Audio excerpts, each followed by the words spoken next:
നിയമസഭാ തെരഞ്ഞെടുപ്പിലെ പോളിംഗ് ശതമാന കണക്കുകളിൽ വ്യക്തത വരുത്തി മുഖ്യ തെരഞ്ഞെടുപ്പ് ഓഫീസർ. തപാൽ വോട്ടുകൾ ഉൾപ്പെടെ പോൾ ചെയ്തത് 79.63%. അന്തിമ കണക്ക് മാറുമെന്നും നടപടികൾ സുതാര്യമെന്നും രത്തൻ കേൽക്കർ.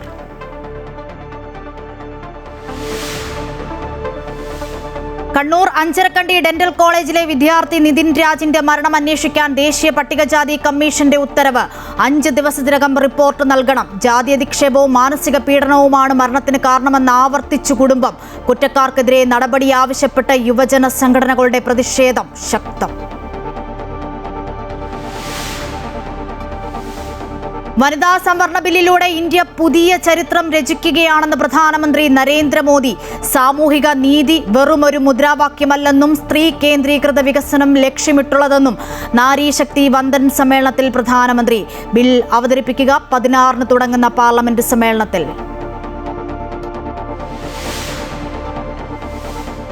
സംസ്ഥാനത്ത് താപനില ഉയരുമെന്ന് മുന്നറിയിപ്പ്. ഇന്നു മുതൽ 3 ദിവസത്തേക്ക് 12 ജില്ലകളിൽ യെല്ലോ അലർട്ട്. പാലക്കാട് ജില്ലയിൽ ഉയർന്ന താപനില 40 ഡിഗ്രി സെൽഷ്യസ് വരെയും, കൊല്ലം ജില്ലയിൽ 39 ഡിഗ്രി സെൽഷ്യസ് വരെയും ഉയരും.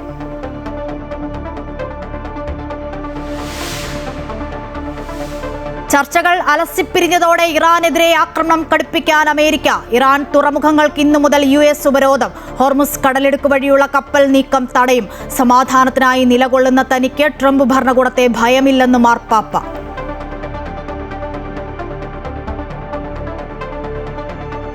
സംസ്ഥാനത്ത് നിയമസഭാ തിരഞ്ഞെടുപ്പിൽ അന്തിമ പോളിംഗ് കണക്കുകൾ പുറത്തുവിടുന്നതിൽ തിരഞ്ഞെടുപ്പ് കമ്മീഷൻ കാലതാമസം വരുത്തുന്നുവെന്ന രാഷ്ട്രീയ പാർട്ടികളുടെ പരാതികൾക്കിടയിൽ കണക്കുകളിൽ വ്യക്തത വരുത്തി മുഖ്യ തിരഞ്ഞെടുപ്പ് ഓഫീസർ. തപാൽ വോട്ടുകൾ ഉൾപ്പെടെ സംസ്ഥാനത്ത് ഇതുവരെ പോൾ ചെയ്തത് 79.63%. ഇത് അന്തിമ കണക്കല്ല എന്നും സർവീസ് വോട്ടുകളുടെ കണക്കുകൾ കൂടി ചേർത്ത് ഫലപ്രഖ്യാപനത്തിന്റെ സമയത്തു മാത്രമേ വ്യക്തമാകുകയുള്ളൂ എന്നും രത്തൻ കേൽക്കർ അറിയിച്ചു. അതേസമയം കണക്കുകൾ പുറത്തുവിടുന്നതിൽ യാതൊരു കാലതാമസവും വരുത്തിയിട്ടില്ല എന്നും സമയബന്ധിതമായും സുതാര്യമായുമാണ് കണക്കുകൾ പ്രസിദ്ധീകരിച്ചതെന്ന് തിരഞ്ഞെടുപ്പ് ഓഫീസർ വ്യക്തമാക്കി. മൈജി മലയാളീസ് മാൻഡേറ്റ് സമർപ്പിക്കുന്നത് മൈജിയാണ് future. Powered by join India's #1 commerce institute IIC Lakshya in association with VKC India's pride.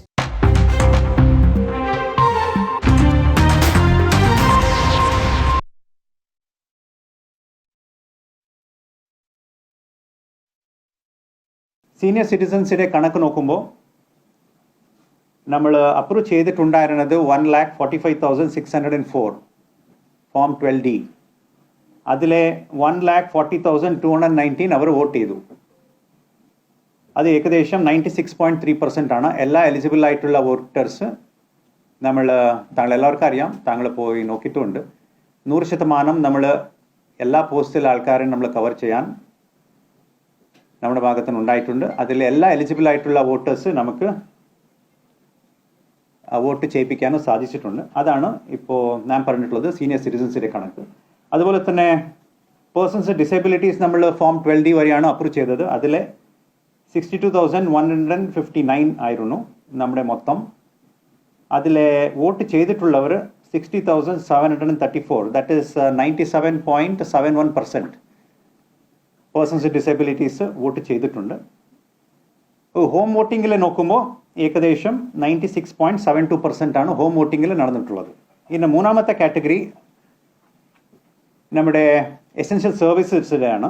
Essential സർവീസസിൽ 34,140 നമ്മൾ അപ്രൂവ് ചെയ്തിരുന്നു. അതിലെ 32,172 ഓൾറെഡി അവർ വോട്ട് ചെയ്തു. ഏകദേശം 94.24% ആണ് വോട്ട് ചെയ്തിട്ടുള്ളത്. പിന്നെ നാലാമത്തെ കാറ്റഗറി നമ്മുടെ വോട്ടേഴ്സ് ഓൺ ഇലക്ഷൻ ഡ്യൂട്ടി ഉണ്ടായിരുന്ന ആൾക്കാരാണ്. സോ ഇലക്ഷൻ ഡ്യൂട്ടിയിലുള്ള ആൾക്കാർ നമ്മളൊരു കാര്യം മനസ്സിലാക്കേണ്ടത്, കുട്ടനാട്ടിലെ വോട്ടിന് നോട്ട് വിവാദം. റെജി ചെറിയാന് മറുപടിയുമായി തോമസ് കെ തോമസ്. LDF സ്ഥാനാർത്ഥിക്ക് മനോരോഗമാണെന്ന റെജി ചെറിയാന്റെ പരാമർശത്തിൽ ആർക്കാണ് മനോരോഗമെന്ന് ജനം മനസ്സിലാക്കുമെന്ന് തോമസ് കെ തോമസ് പ്രതികരിച്ചു. ആർക്കാണ് അൾഷിമേഴ്സ് ബാധിച്ചതെന്നും പരിശോധിക്കണം. 3 ദിവസം മുൻപിട്ട ഷർട്ട് ഏതെന്ന് പോലും റെജി ചെറിയാൻ ഓർമ്മയില്ല. പരാതി വ്യാജമല്ല. വോട്ടിന് പണം നൽകിയെന്ന പരാതി തെളിവുകളോടെ. റെജി ചെറിയാൻ NCPയെ തകർത്ത വ്യക്തി. PJ ജോസഫിന്റെ പാർട്ടിയിൽ ചേർന്നത് പണം കൊടുത്താണ് കുട്ടനാട്ടിൽ സീറ്റ് കിട്ടാൻ എന്ത് യോഗ്യതയാണ് റെജി ചെറിയാനുള്ളതെന്നും തോമസ് കെ തോമസ് ചോദിച്ചു. വളരെ നിരാശാജനകമായ രീതിയിലുള്ള സംസാരമാണ് അദ്ദേഹം നടത്തിയിരിക്കുന്നത് എനിക്കെതിരെ. ഒന്ന്, മാനസിക വിഭ്രാന്തി ഉണ്ടെന്നാണ് അദ്ദേഹം പറഞ്ഞിരിക്കുന്നത്. അദ്ദേഹത്തിന് തന്നെ ഓക്കെ. അപ്പം ഈ 3 ദിവസം മുമ്പ് നടന്ന കാര്യങ്ങൾ പോലും അദ്ദേഹത്തിൻ്റെ ഓർമ്മയിലില്ല. കാരണം 3 ദിവസം ഞാൻ ഹാഫ് സ്ലീവ് ഷർട്ടിട്ടുകൊണ്ടാണ് വോട്ട് ചെയ്തതെന്നുള്ള ഓർക്കാൻ കഴിവില്ലാത്ത ഒരാൾ കുട്ടനാട്ടിൽ എന്ത് പ്രതിനിധിയായിട്ട് വന്നു കഴിഞ്ഞാൽ എങ്ങനെ എന്ത് കാര്യം ചെയ്യാൻ പറ്റും? എനിക്കൊന്നും ഓർമ്മയില്ല. ഈ കണക്കിന് പുള്ളിയുടെ ഭാര്യയും മക്കളെയും പുള്ളിക്ക് ഓർമ്മ കാണത്തില്ല.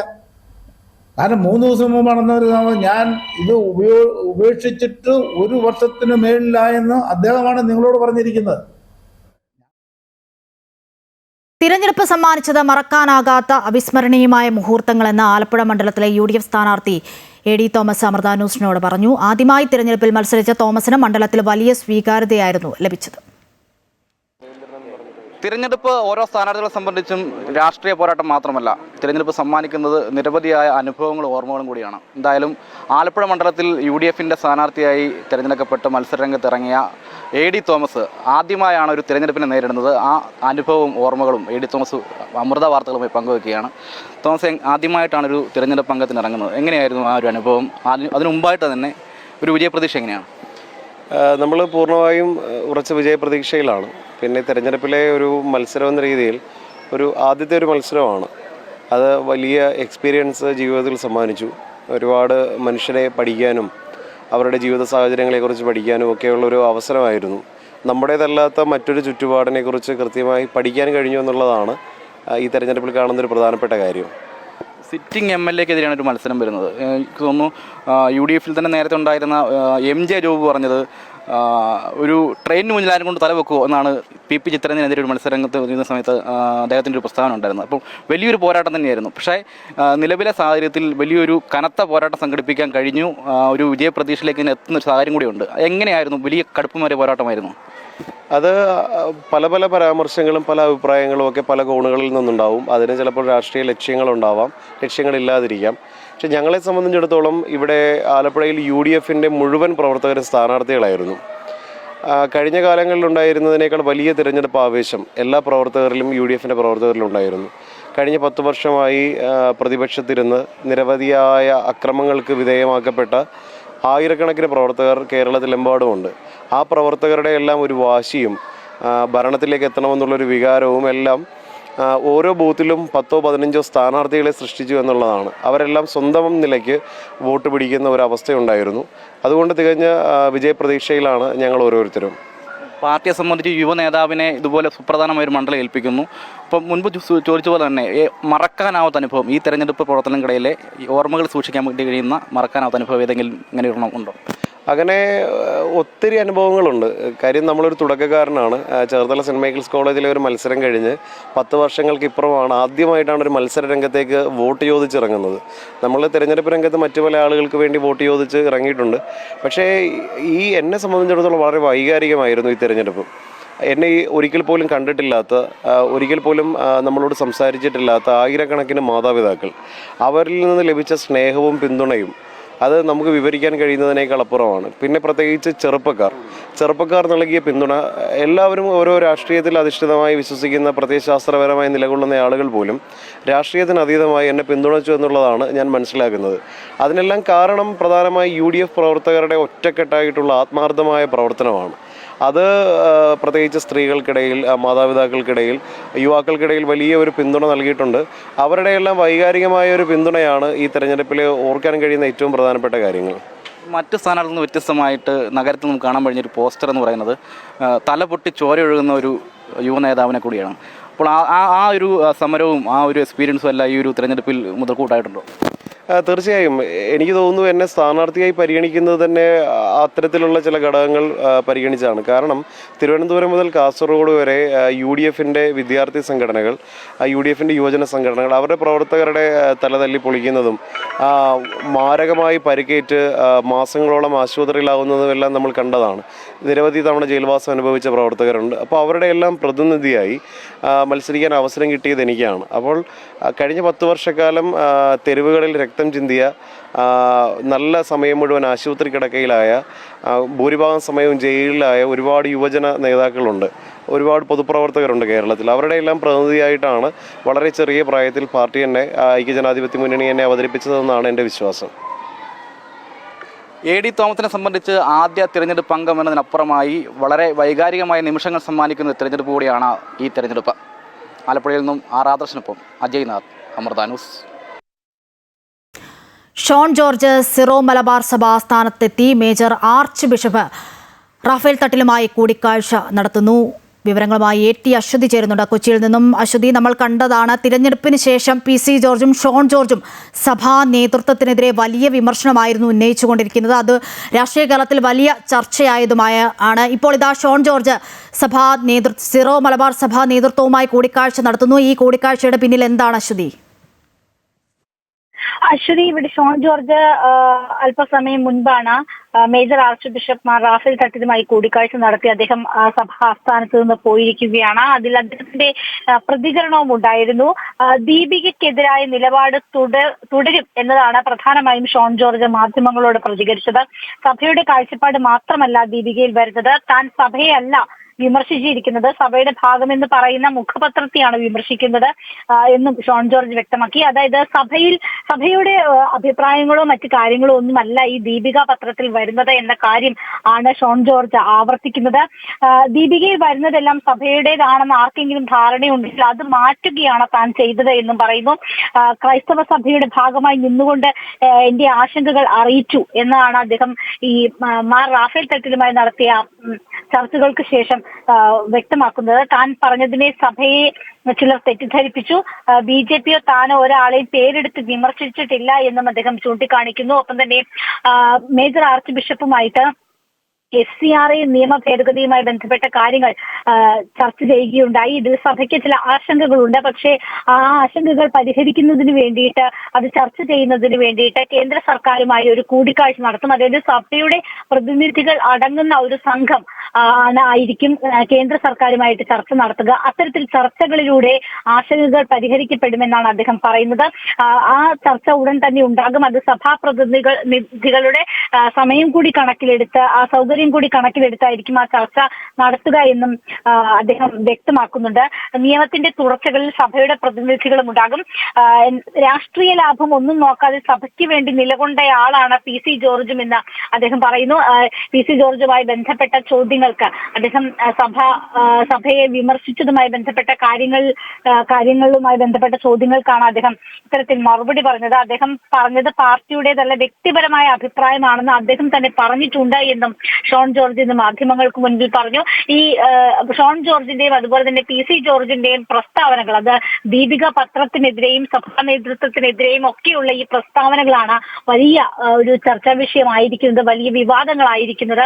ഈ പശ്ചാത്തലത്തിൽ ബി.ജെ.പി. നേതൃത്വം ബി.ജെ.പി. നേതൃത്വത്തിനുള്ളിൽ തന്നെ പലർക്കും ഇതിൽ അതൃപ്തി ഉണ്ടായിരുന്നു. ഈ ഒരു സാഹചര്യത്തിൽ കൂടിയാണ് ഷോൺ ജോർജ് സഭ ആസ്ഥാനത്തെത്തി മാർ റാഫേൽ തട്ടിലുമായി കൂടിക്കാഴ്ച നടത്തിയിരിക്കുന്നത്. അശ്വതി. ശരി അശ്വതി. ഷോൺ ജോർജ് സിറോ മലബാർ സഭ ആസ്ഥാനത്തെത്തി മേജർ ആർച്ച് ബിഷപ്പ് റാഫേൽ തട്ടിലുമായി കൂടിക്കാഴ്ച നടത്തി മടങ്ങി. ദീപികയോടുള്ള തന്റെ നിലപാട് തുടരുമെന്നാണ് ഷോൺ ജോർജ് പറഞ്ഞത്. ഒപ്പം FCRA ബില്ലൊക്കെ ഈ കൂടിക്കാഴ്ചയിൽ ചർച്ചയായിട്ടുണ്ട് എന്നതാണ് മനസ്സിലാക്കാൻ കഴിയുന്നത്. വിവരങ്ങളാണ് കൊച്ചിയിൽ നിന്നും എ.ടി. അശ്വതി നൽകിയത്. മഞ്ചരക്കണ്ടി ദന്തൽ കോളേജിലെ വിദ്യാർത്ഥി നിതിൻ രാജിന്റെ മരണത്തിൽ ആരോപണത്തിൽ ഉറച്ചു കുടുംബം. ജാതി അധിക്ഷേപവും മാനസിക പീഡനവുമാണ് മരണത്തിന് കാരണമെന്ന് കുടുംബം ആവർത്തിച്ചു. ലോൺ ആപ്പ് വിവാദം സത്യങ്ങൾ മറയ്ക്കാനുള്ള ശ്രമമാണെന്നും കുടുംബം പറഞ്ഞു. നിതിൻ ലോൺ എടുത്തിരുന്നുവെന്ന് കുടുംബം സമ്മതിക്കുന്നുണ്ട്. എന്നാൽ അത് അമ്മയുടെ ചികിത്സയ്ക്കായി എടുത്തതാണെന്ന് വിശദീകരിക്കുന്നു. അതേസമയം ലോൺ ആപ്പ് പരാതിയുടെ മറവിൽ നിതിൻ നേരിട്ട ജാതി അധിക്ഷേപങ്ങളും മാനസിക പീഡനങ്ങളും മറച്ചുവെക്കുകയാണെന്നും കുടുംബം പറയുന്നു. അമ്മ ആശുപത്രിയിൽ കിടന്നപ്പോൾ അതിന്റെ ആവശ്യത്തിനാണ് അവ എടുത്തത്. അവ അല്ലാത്ത പയ്യനല്ല. 1.5 മാസം SCT വട്ടപ്പാറ ആശുപത്രിയിലും മെഡിക്കൽ കോളേജായ എൻ്റെ ഭാര്യ ചികിത്സയിലായിരുന്നു. ആ സമയത്ത് പൈസ ആവശ്യങ്ങളുണ്ടായിരുന്നു, അങ്ങനെ എടുത്തേണ്. അല്ലാതെ പൈസ അടച്ചുകൊണ്ടിരിക്കുകയുള്ളൂ. ഭീഷണി കോളുകൾ വന്നുവെന്ന് ആരോപിക്കുന്ന അധ്യാപിക ഒരിക്കൽ പോലും അക്കാര്യം കുടുംബത്തെ അറിയിച്ചിട്ടില്ലെന്നും ഇവർ പറയുന്നു. ലോൺ ആപ്പുകൾ അവ എടുത്തിട്ട് അവ അടയ്ക്കും. കാരണം നമ്മളെന്ന് പൈസ വാങ്ങിച്ചല്ലേ അടയ്ക്കുന്നത്. അങ്ങനെ എന്ത് ഇഷ്യൂ ഉണ്ടെങ്കിലും കോളേജിൽ ഞങ്ങളോട് പറയാമല്ലോ, രക്ഷകർത്താവ് ഞങ്ങളാണല്ലോ. പേരൻസിനോടൊന്നും പറഞ്ഞിട്ടില്ലല്ലോ ആ കാര്യം.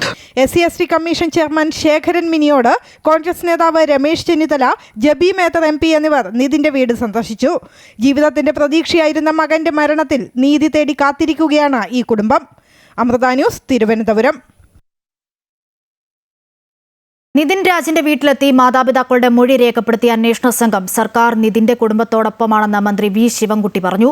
കേസിൽ നീതിപൂർവമായ അന്വേഷണം ഉറപ്പാക്കുമെന്ന് SC/ST കമ്മീഷൻ ചെയർമാൻ ശേഖരൻ മിനിയോട് കുടുംബത്തിന് ഉറപ്പു നൽകി. കോൺഗ്രസ് നേതാവ് രമേശ് ചെന്നിത്തല, ജബി മേത്തർ MP തുടങ്ങിയ നേതാക്കൾ നിതിന്റെ വീട്ടിലെത്തി മാതാപിതാക്കളെ കണ്ടു.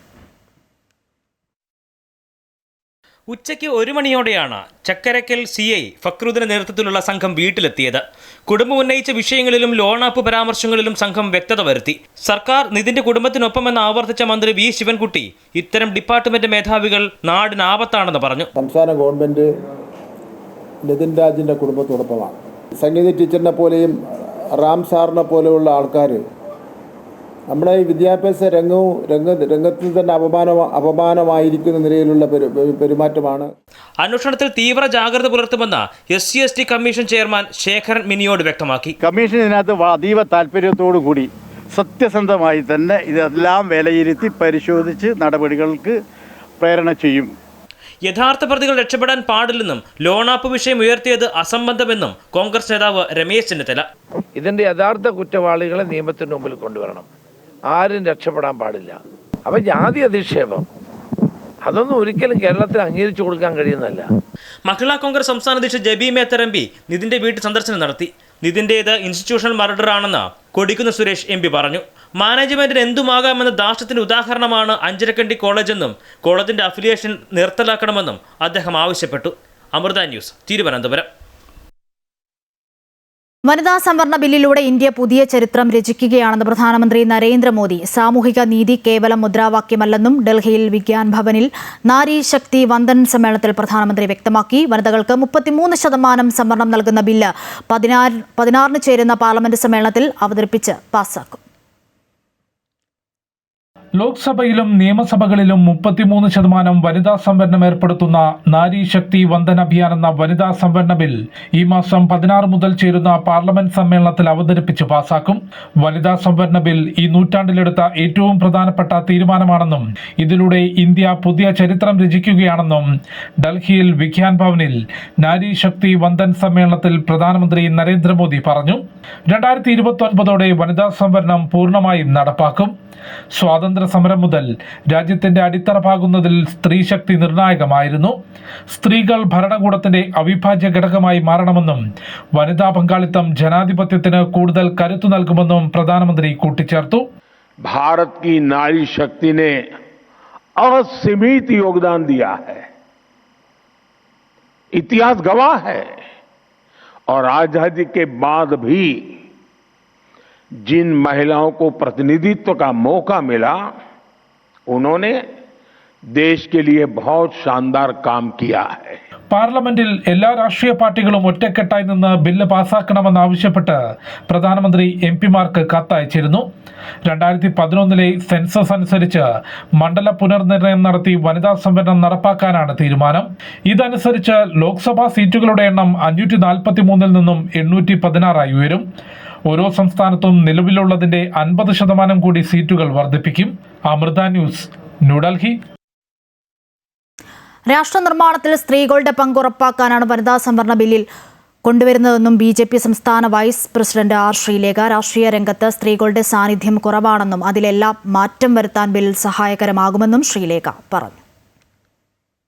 രാഷ്ട്ര നിർമ്മാണത്തിൽ, നിയമനിർമ്മാണത്തിൽ നല്ലൊരു പങ്ക് വേണം എന്ന ഒരു ആഗ്രഹത്തിൻ്റെ അടിസ്ഥാനത്തിലാണ് ഈ ഒരു നാരി ശക്തി വന്ദൻ അധിനിയം എന്ന് പറയുന്ന ഒരു നിയമ ഭേദഗതി ഭരണഘടനയിൽ കൊണ്ടുവരണം എന്ന ആവശ്യവുമായിട്ട് വന്നത്.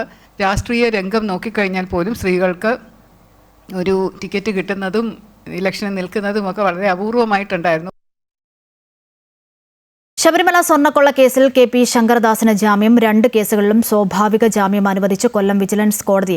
റിമാൻഡ് കാലാവധി 90 ദിവസം പൂർത്തിയായതോടെയാണ് സ്വാഭാവിക ജാമ്യം ലഭിച്ചത്. 2026 ജനുവരിയിലാണ് SIT സംഘം ശങ്കരദാസിന്റെ അറസ്റ്റ് രേഖപ്പെടുത്തിയത്. കട്ടിളപ്പാളി കേസിലും ദ്വാരപാലക ശില്പക്കേസിലും ശങ്കരദാസ് പ്രതിയാണ്. ആരോഗ്യാവസ്ഥ ചൂണ്ടിക്കാണിച്ച് നേരത്തെ നടത്തിയ ജാമ്യം നീക്കം കോടതി തള്ളിയിരുന്നു. തുടർന്നാണ് റിമാൻഡ് കാലാവധി 90 ദിവസം പൂർത്തിയായതിനു പിന്നാലെ സ്വാഭാവിക ജാമ്യത്തിന് അപേക്ഷ സമർപ്പിച്ചത്. ശങ്കരദാസിന് കൂടി ജാമ്യം ലഭിച്ചതോടെ കേസിലെ എല്ലാ പ്രതികൾക്കും ജാമ്യം ലഭിച്ചു. കേസിലെ ഒന്നാം പ്രതി ഉണ്ണികൃഷ്ണൻ പോറ്റി, ദേവസ്വം മുൻ പ്രസിഡന്റ് പത്മകുമാർ, തന്ത്രി കണ്ഠർ രാജീവര് തുടങ്ങി മറ്റ് പ്രതികളെല്ലാം നേരത്തെ ജാമ്യം നേടി പുറത്തിറങ്ങിയിരുന്നു.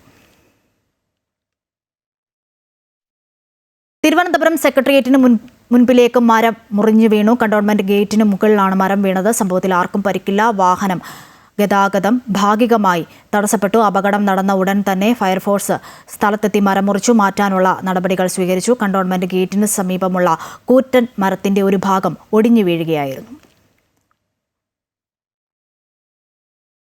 സംസ്ഥാനത്ത് താപനില ഉയരും. ഇന്ന് മുതൽ 3 ദിവസത്തേക്ക് 12 ജില്ലകളിൽ യെല്ലോ അലർട്ട് പ്രഖ്യാപിച്ചു. പാലക്കാട് ജില്ലയിൽ താപനില 40 ഡിഗ്രി സെൽഷ്യസ് വരെയും, കൊല്ലം ജില്ലയിൽ താപനില 39 ഡിഗ്രി സെൽഷ്യസ് വരെയും ഉയരും. പത്തനംതിട്ട, ആലപ്പുഴ, കോട്ടയം, എറണാകുളം, തൃശൂർ, കോഴിക്കോട്, കണ്ണൂർ, കാസർഗോഡ് ജില്ലകളിൽ താപനില 37 ഡിഗ്രി സെൽഷ്യസ് വരെയും, തിരുവനന്തപുരം, മലപ്പുറം ജില്ലകളിൽ താപനില 36 ഡിഗ്രി സെൽഷ്യസ് വരെയും ഉയരാൻ സാധ്യതയുള്ളതായി കേന്ദ്ര കാലാവസ്ഥാ വകുപ്പ് അറിയിച്ചു.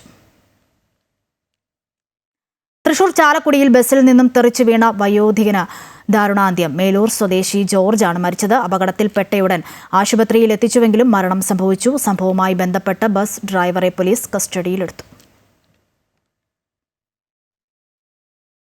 തൃശൂർ പാലിയേക്കര മണലി പാലത്തിന് സമീപം നിയന്ത്രണം വിട്ട കാർ നിർത്തിയിട്ട മറ്റൊരു കാറിൽ ഇടിച്ച അപകടം. കൊടകര സ്വദേശിയായ ഷമ്മി ഓടിച്ചിരുന്ന വാഹനമാണ് അപകടത്തിൽപ്പെട്ടത്. ദേശീയപാതയോട് ചേർന്നുള്ള ഫാസ്ടാഗ് റീചാർജ് ബൂത്തിനരികിൽ നിർത്തിയിട്ടിരുന്ന കല്ലൂർ നായരങ്ങാടി സ്വദേശിയുടെ കാറിന് പുറകിലിടിച്ചാണ് കാർ നിയന്ത്രണം വിട്ടുമറിഞ്ഞത്. അപകടത്തിൽ ആർക്കും പരിക്കില്ല. അപകടത്തെ തുടർന്ന് ദേശീയപാതയിൽ ഏറെ നേരം ഗതാഗത കുരുക്ക് അനുഭവപ്പെട്ടു. പുതുക്കാട് പോലീസ് സ്ഥലത്തെത്തി മേൽ നടപടികൾ സ്വീകരിച്ചു. 2018 പ്രളയം മനുഷ്യനിർമ്മിതമാണെന്ന ആരോപണത്തിൽ മന്ത്രി കെ കൃഷ്ണൻകുട്ടിക്കെതിരെ പ്രതിഷേധവുമായി UDF. കൃഷ്ണൻകുട്ടിയുടെ ചിറ്റൂരിലെ ഓഫീസിലേക്ക് മാത്യു കുഴൽനാടൻ MLA നേതൃത്വത്തിൽ നടത്തിയ പ്രതിഷേധ മാർച്ചിൽ സംഘർഷം. പ്രവർത്തകർ ബാരിക്കേഡ് മറികടക്കാൻ ശ്രമിച്ചതോടെ പോലീസ് 3 തവണ ജലപീരങ്കി പ്രയോഗിച്ചു. തന്റെ ശബ്ദം AI വെച്ചുണ്ടാക്കിയത് എന്ന വാദം തെളിയിക്കാൻ മന്ത്രിയെ മാത്യു കുഴൽനാടൻ MLA വെല്ലുവിളിച്ചു. മന്ത്രി കെ കൃഷ്ണൻകുട്ടി ഇനി ഒരു ദിവസം പോലും മന്ത്രി കസേരയിൽ തുടരരുത് എന്ന ആവശ്യം ഉന്നയിച്ചായിരുന്നു മാർച്ച്.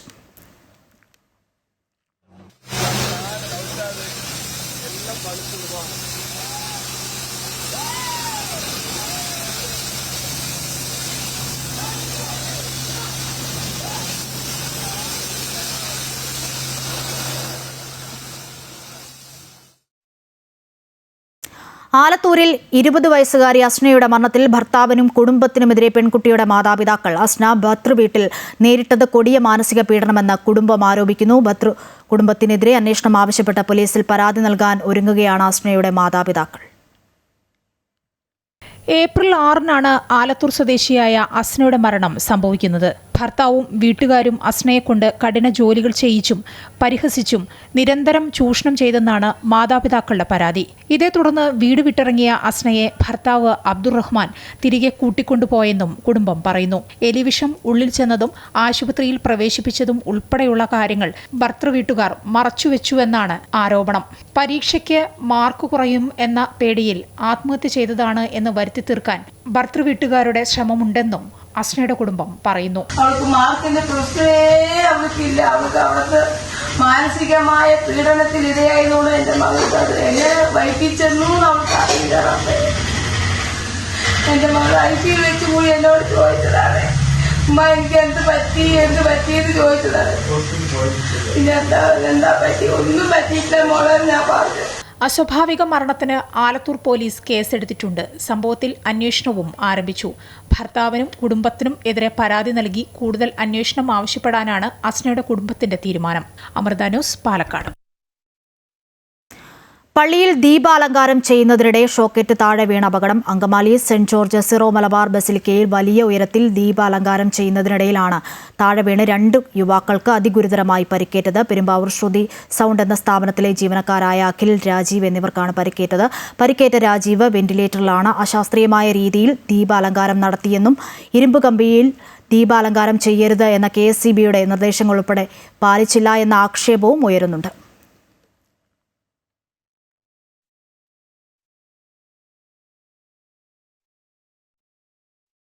ഇറാനുമായുള്ള സമാധാന ചർച്ചകൾ അലസിപ്പിരിഞ്ഞതോടെ ഇറാനെതിരായ ആക്രമണം കടുപ്പിക്കാൻ അമേരിക്ക തുറമുഖങ്ങൾക്ക് ഇന്നു മുതൽ US ഉപരോധം ഏർപ്പെടുത്തും.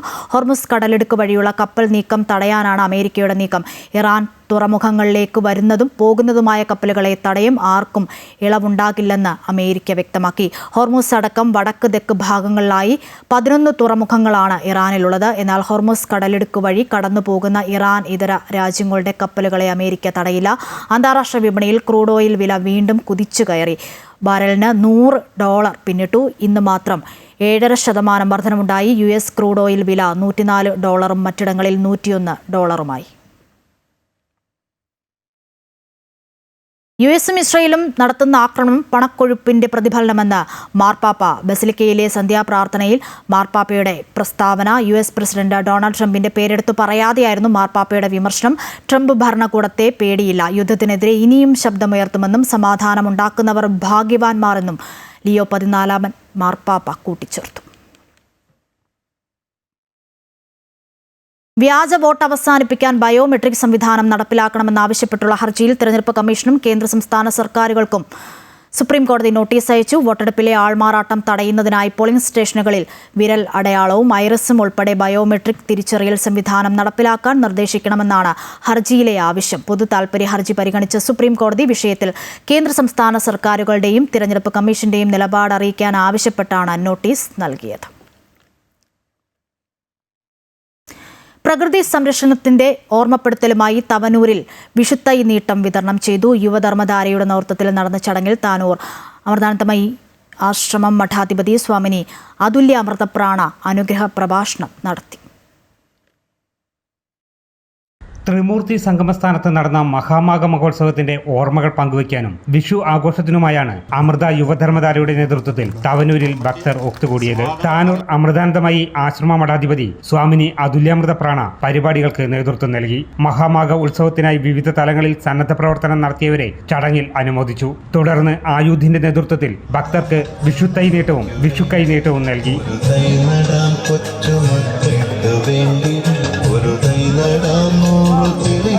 നമ്മൾ കൈനീട്ടം കൊടുക്കുക എന്നുള്ളത് നമ്മുടെ വലിയൊരു സംസ്കാരമാണ്. കൊടുക്കൽ വാങ്ങൽ, പങ്കുവയ്ക്കൽ സംസ്കാരം, നിറവിൻ്റെ സംസ്കാരം, ഇതെല്ലാം അടുത്ത തലമുറയിലേക്ക് പകരുന്നതിന് വേണ്ടി മുതിർന്നവർ കുട്ടികൾക്ക് കൊടുക്കുന്നതാണ്. ഇപ്പം അമ്മ നൽകുന്നത് കൊടുക്കുക എന്നൊരു ആദർശത്തിനോടൊപ്പം തന്നെ വിഷു തൈ നീട്ടം, നമ്മൾ ആ തൈകൾ നട്ടുകൊണ്ട് തന്നെ ഓരോ വീടുകളിലും പച്ചക്കറി തോട്ടമുണ്ടാക്കുക എന്നുള്ള വലിയ മെസ്സേജാണ് അമ്മ ഈ വിഷുദിനത്തിൽ എല്ലാവർക്കും കൊടുത്തുകൊണ്ടിരിക്കുന്നത്. അതിൻ്റെ ഭാഗമായിട്ടാണ് വൃക്ഷത്തൈ നീട്ടം എന്ന പരിപാടി നടത്തുന്നത്.